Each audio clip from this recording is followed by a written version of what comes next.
ہماری دنیاوی پریشانیوں کا تعلق کہیں نہ کہیں ہماری نافرمانیوں اور گناہوں سے جڑا ہوا ہے۔ بارش چاہیے استغفار کیجئے، مال چاہیے استغفار کیجئے، صاحب اولاد ہونا چاہتے ہیں استغفار کیجئے، کھیتوں میں برکت چاہیے استغفار کیجئے۔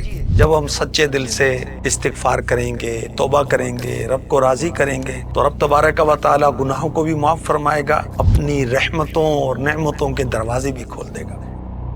بصرہ شہر عراق میں ہے، یہاں ایک علمی اور روحانی محفل سجی ہوئی ہے۔ تابعین کے سردار حضرت سیدنا حسن بصری رحمۃ اللہ علیہ جلوہ فرمائیں، لوگ اپنی اپنی پریشانیاں لے کر حاضر ہو رہے ہیں۔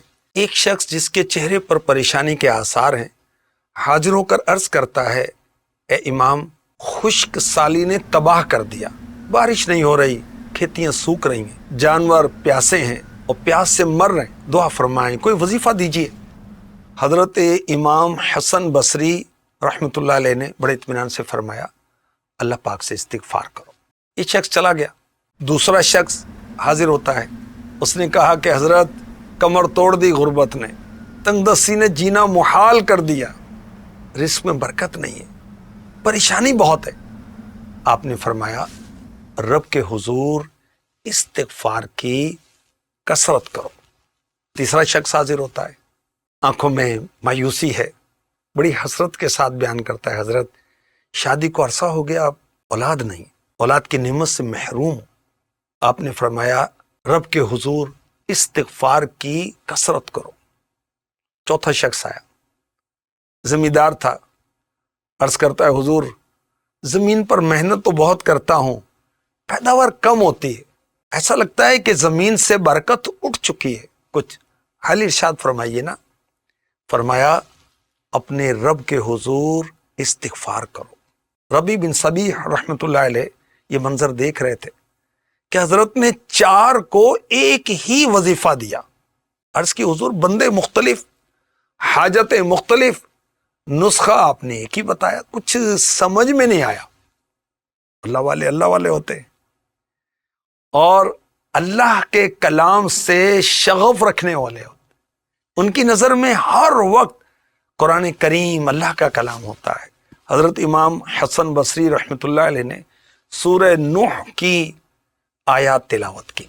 فَقُلْتُ اسْتَغْفِرُوا رَبَّكُمْ إِنَّهُ كَانَ غَفَّارًا يُرْسِلِ السَّمَاءَ عَلَيْكُمْ مِدْرَارًا وَيُمْدِدْكُمْ بِأَمْوَالٍ وَبَنِينَ وَيَجْعَلْ لَكُمْ جَنَّاتٍ وَيَجْعَلْ لَكُمْ أَنْهَارًا۔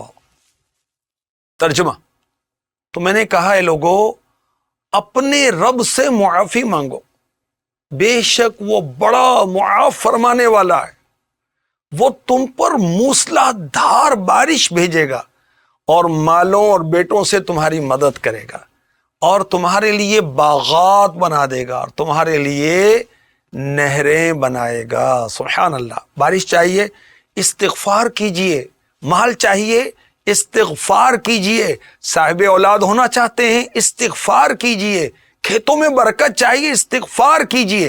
ہماری دنیاوی پریشانیوں کا تعلق کہیں نہ کہیں ہماری نافرمانیوں اور گناہوں سے جڑا ہوا ہے۔